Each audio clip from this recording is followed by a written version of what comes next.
Hello and welcome. My name is Kevin George. I'm the rector of St. Aidan's Anglican Church, and I want to welcome you and thank you for taking time to view our video.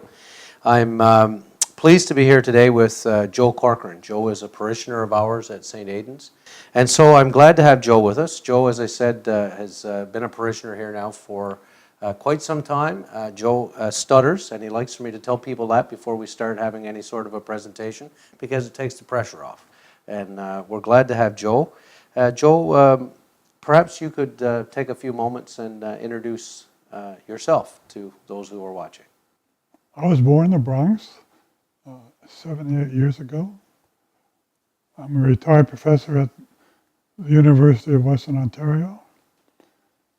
And one of the main factors in my life over the last 45 years is living with mental illness. And it has transformed my life. And I'm here to talk about it because of the stigma which is connected with mental illness. And the more people who are living with mental illness talk about it, they can help reduce the stigma and also call forth people's compassion.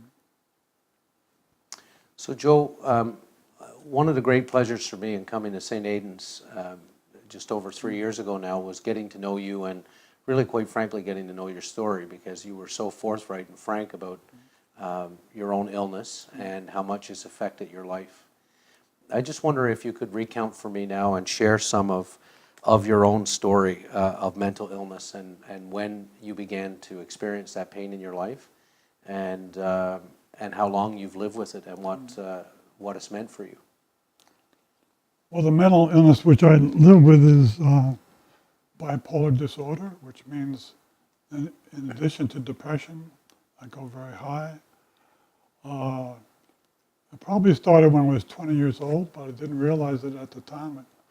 Gradual changes came about.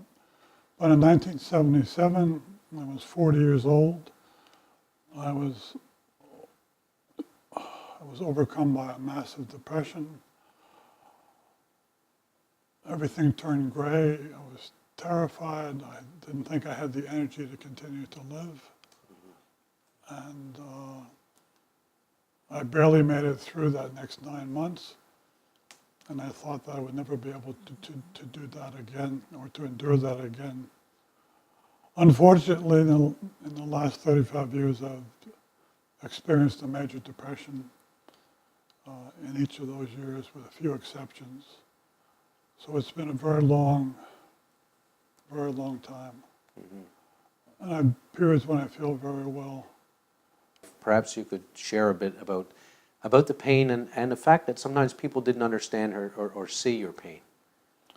Oh, in 1977, when I first became that massive depression, when I spoke to people about experiencing depression, they would tell me, pull yourself up by your bootstraps, get out of bed, don't feel sorry for yourself, etc. And that just made me feel more isolated because it indicated to me that these people had no idea what I was suffering. I remember one time cutting the grass in the backyard with a power mower shortly after that and almost sticking my foot underneath the mower just so people would see the suffering, the outward manifestation of the suffering I was experiencing. People don't see anything. If they look at my eyes, they would see it. Right. So I felt isolated. And so often people don't understand. They have the pain of depression or the pain of mental illness, the pain of depression is such that a significant number of people kill themselves because they can no longer bear the pain plus the despair. I remember having this pain in my chest, which was almost unbearable. People don't realize that it's a physical pain too. It's not just an emotional pain. It's god awful. You know? It's just, and one of the things that really hurts is that people don't seem to have any idea what you're going through, why you're acting like what you are, that I was acting, and And it's an experience I would never want anybody else to go through. Right. That was the most painful impact of my mental illness was upon my marriage and my family. Because when I was deeply depressed, I was not myself. Mm-hmm. I could not participate in normal activities. I was not present emotionally. Right. And it's very difficult for a spouse to live with a person who is deeply depressed. And when a marriage is under pressure like that, different old themes come out. And I was much less present for my children when I was depressed. And that was the greatest loss I've experienced, is that I broke apart my marriage and I had to live separate from my family. Mm-hmm. You mentioned a moment ago about so many people who have died as a result of their mental illness, who've died by suicide. I know that there have been times that were very difficult and dark for you. Would you mind sharing how you felt at those times when you felt that you didn't want to be around anymore? There were many times that was the case. The image that came to me was like I was on a rack in the Middle Ages. When you were tortured, and they kept turning, the wheel and tearing you apart. Mm-hmm. And that's the image I had. It was unbearable. Mm-hmm. And the main reason why I didn't commit suicide is I did not want my children to have to live with that. Mm-hmm. And that's what stopped me time and time again. Because otherwise, it would have been a compassionate act.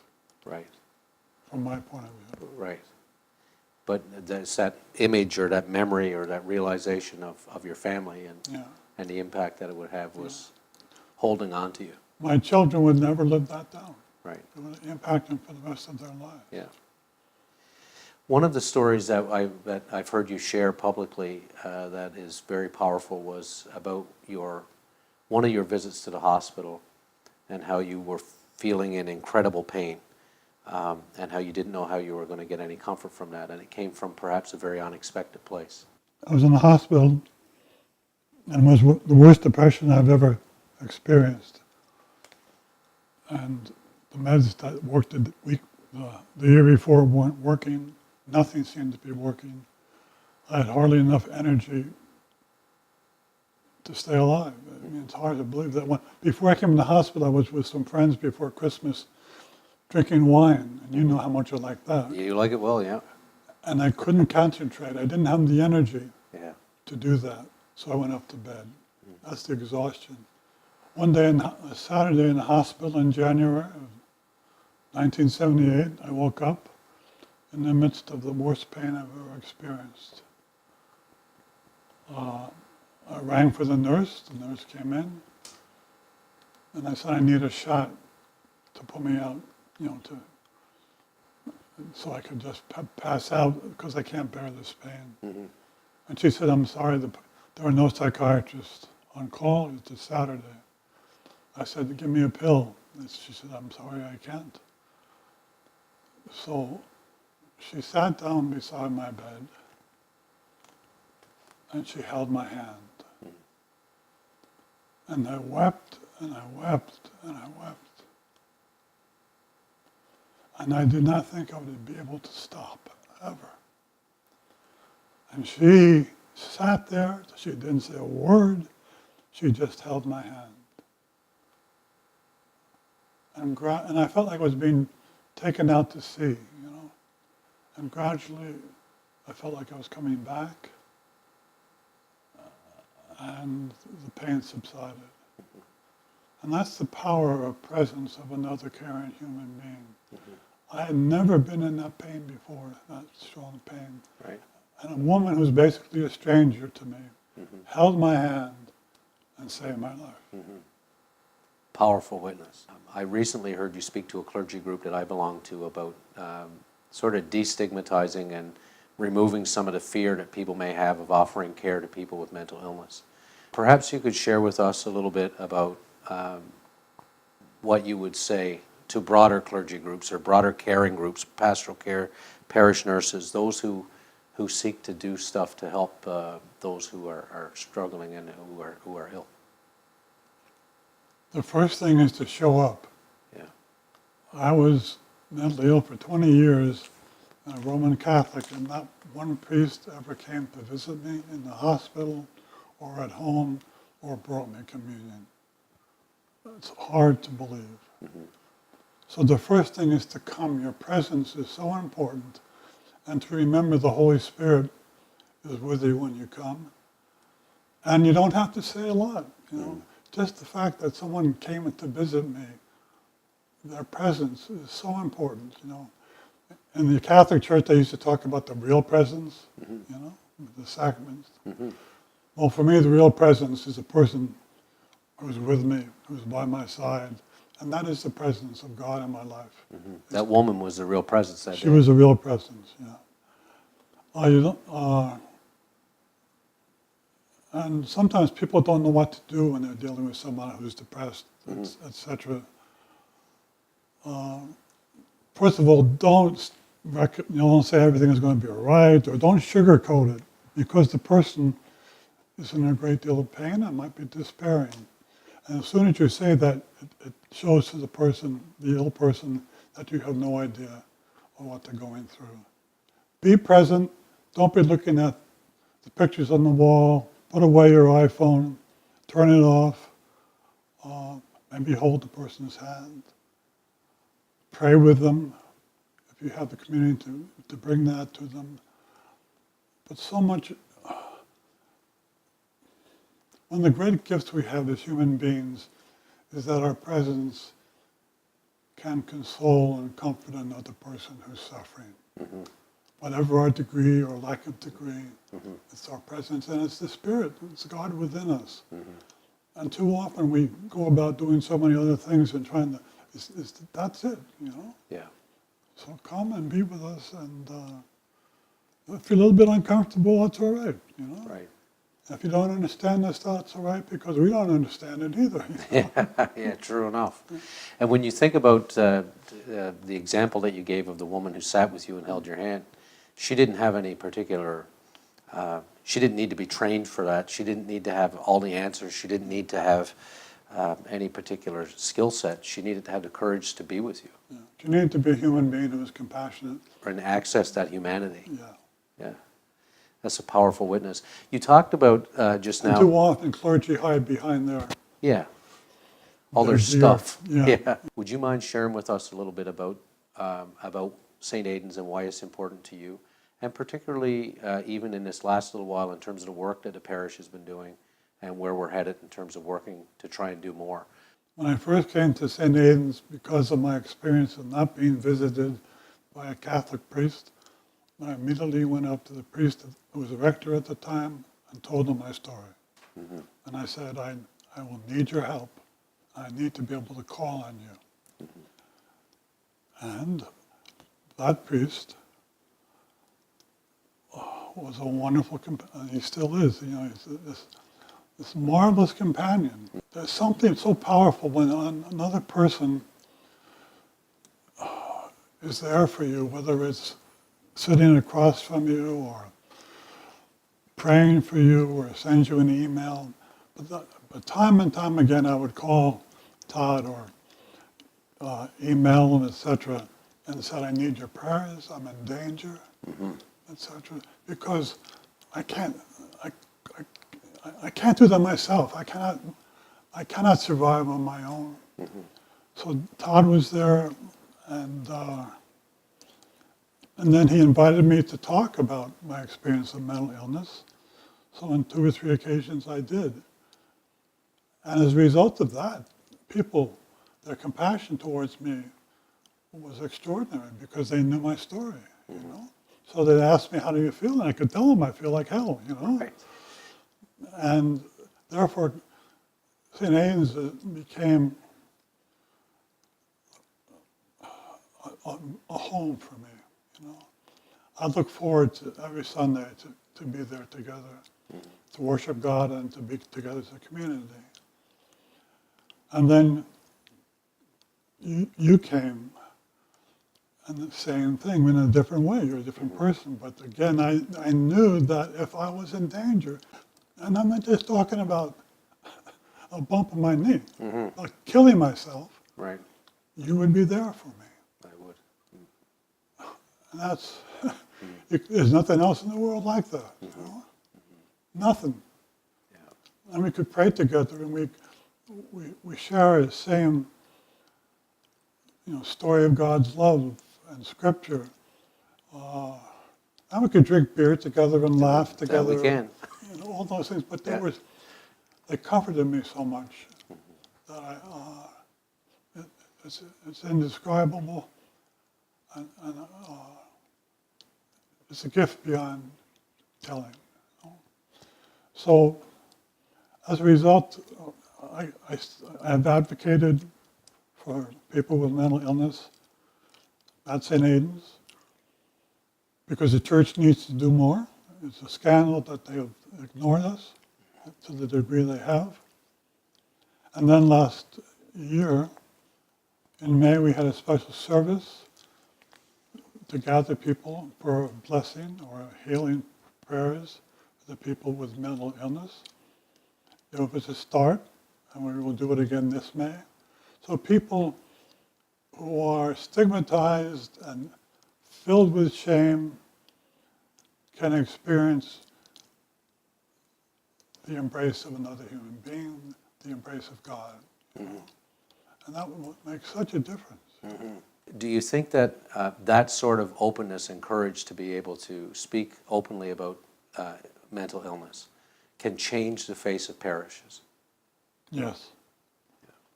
It changes the stigma for me too. Right. Because when it's open, there's no more, it shows you that I'm not afraid. Yeah. And it changes the face of the parish or the makeup of the parish. A lot of people have come up and say, I have a son, or people they know who are living with mental illness. Right. And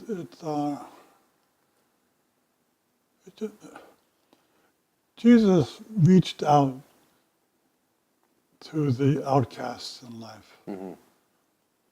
And we reach out to one another. I'm not saying this very well.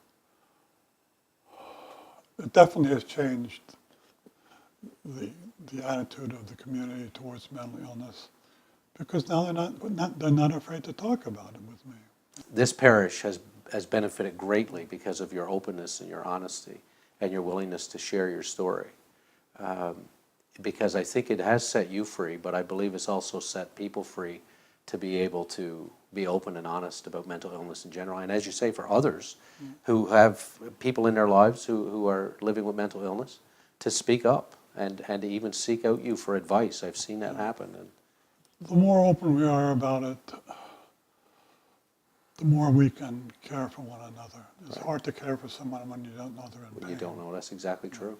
And I mean, what we also believe theologically, of course, is none of this is any good in the dark, right? I mean, No. So I'm very emotional about this tonight, but because it's very important to me. you told a story about an episode that happened to you just a year or so ago with a tow truck driver, which I found very moving, really, truly, just because of the theological implications of it. Can you share that, retell that story for us? A year ago this time, I needed to have our car towed into Volkswagen. So I called up, and the tow truck driver came with his tow truck, and it was raining, and he came up to the door and he said, I'm here. And it was one of those ones where you put it up on the flatbed. And he said, you wait here, and then I'll get the car up, and then I'll come back and get you. So when it was time, I ran out in the rain, and the steps next to this tow truck, which were very, very thin, and it was raining, and I put my right foot on one, and then as I put my left foot down, it gave way, and he pushed me up into the seat. And he was a very kind man. So we drove across the north of town. It was like being in a spaceship. We just talked about what guys talk about. And it was so wonderful to be there with him. Excuse me. And then we got to the Volkswagen place, and I thought to myself, how the hell am I going to get out of this thing? Because I could hardly get into it. So he ran out. He said, just sit there, forget your cane. He ran around in front of the truck, and he opened the passenger side door, and he said, don't worry, if you slip, I'll catch you. And with that, I trusted him, and there was something in me that just let go. So I did slip, and he did catch me. And he held me in his arms until I got steady on my feet. And as he held me, I felt I was in the arms of God. And then he accompanied me into the Volkswagen place, and I gave him the information. And he went out, took care of the car, and then he came back in. And we shook hands, and we looked at each other in the eye, and I thanked him. And then he left. And I sat down, and this extraordinary feeling of peace came over me. And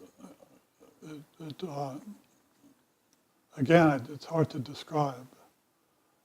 And I felt I was right where I should be. And then I thought to myself, isn't it extraordinary, again, what the caring of another person can do for one? I'm not talking about the car being in the garage, Right. but what it does to me. And how important we humans are to one another. That's what we're made for, is to praise God and to care for each of us, Yeah. Can you reflect on that in terms of the story of the Good Samaritan, for instance, and that your reflections of being in the ditch and allowing someone to care for you? I found over the years, it took me a while, that I needed to be cared for. I couldn't do it on my own. There was no way, if I tried to do it, I know I would kill myself. So I learned over time that I needed to be cared for, and I needed to ask for care. Because, as I said, we're here to care for one another and to be cared for. It's not just one. And I learned that lesson. And therefore, when you're depressed, you're not going to do a hell of a lot for somebody else, Right. You're in a position of needing care, needing consolation. And that has such a powerful effect upon me. I said, well, this is one of my gifts in life, to be able to receive care and also to ask for it. And it's it has enriched my life so much. And too often in our society, people think they have to be self-dependent, independent, and do everything for themselves, and somehow it has to do with their pride. They're losing out so much. They're just, that's what we're here for. The Good Samaritan, for me, mentally ill people are like the person in the ditch. And sometimes the high and the mighty and the religious authorities walk past us. But there, it's been interpreted by the fathers of the church, Christ came, but in this case it was Samaritan, and came and got down in the ditch, got down on his knees, and he spoke into the man's ear. Do not be afraid. I am here. I will not leave you alone. Those are words of healing. And when you talk about how to care for another person, that's the essence. Yeah. I'm here. You're not going to be alone, and I will not leave you alone. And to me, that's why my faith is so real, is because it pertains to the actuality of my life. Right. It's not something theoretical. It's just something that gives me life. The Bible contains words of life for me. For God's foolishness is wiser than human wisdom, and God's weakness is stronger than human strength. And you followed that with, love is stronger than death. Yes. To me, God's weakness that he allowed himself to be crucified allows me then to realize that I'm never alone in my suffering, and that my suffering is not the final word. The final word is new life. And when you see the face of a person with mental illness, you're seeing the face of the suffering Christ. Right. One of the more powerful quotes I've heard you use at different times that you've spoken is from Daniel Berrigan. And those words are, "The tragic beauty of the face of Christ shines in the faces of men and women." Can you share a little bit about why that quote is meaningful to you? Sometimes when we say, see Christ in the other person, well, I believe if you see the other person, you see Christ. Right. You know, and if you see the suffering face of another, in this case, a mentally ill person, you're seeing the suffering face of Christ. And there's no way around that. Right. And and I think that's something we have to put people living with mental illness into a Christian context. Right. And because Christ spoke to the outcasts and the sinners, and if anybody would give us a meaningful context and a compassionate context, it's Jesus. Yeah. And the great all-encompassing nature of that is that we see Christ in the face of the mentally ill, but you also see Christ in the face of a tow truck driver, or a nurse who holds your hand, or somebody who's got the compassion to just step up and be there when nobody else would. Joe, your witness is powerful, and you've given a lot to us to think about in your own personal story, and I want to thank you for taking the time and for sharing it and being so open as you have been, because as I know it's been liberating for you to share that story as often as you do, but I also want to say how liberating it's been for me. As a priest, you've been a game changer for me in terms of mental illness. I'm thinking about our communities now, the various communities from whence we come, and I wonder, I want to have us at some point, as a culture even, break open a conversation about what needs to be done so that we can be more present. What do we need to do to we once a year we have a big campaign called Let's Talk, and it does good work, and it helps move the conversation, move forward, move the yardsticks, as they say. But what else do you think, particularly for communities of faith, we might be doing, or the questions that we ought to be asking to help us move to a place of doing more or removing barriers that may hinder us from doing more? I came up with the question, how does Christ see the mentally ill? And if you ask that question, and if you read the Bible, it's very clear. Yeah. And that's how our churches should be reaching out.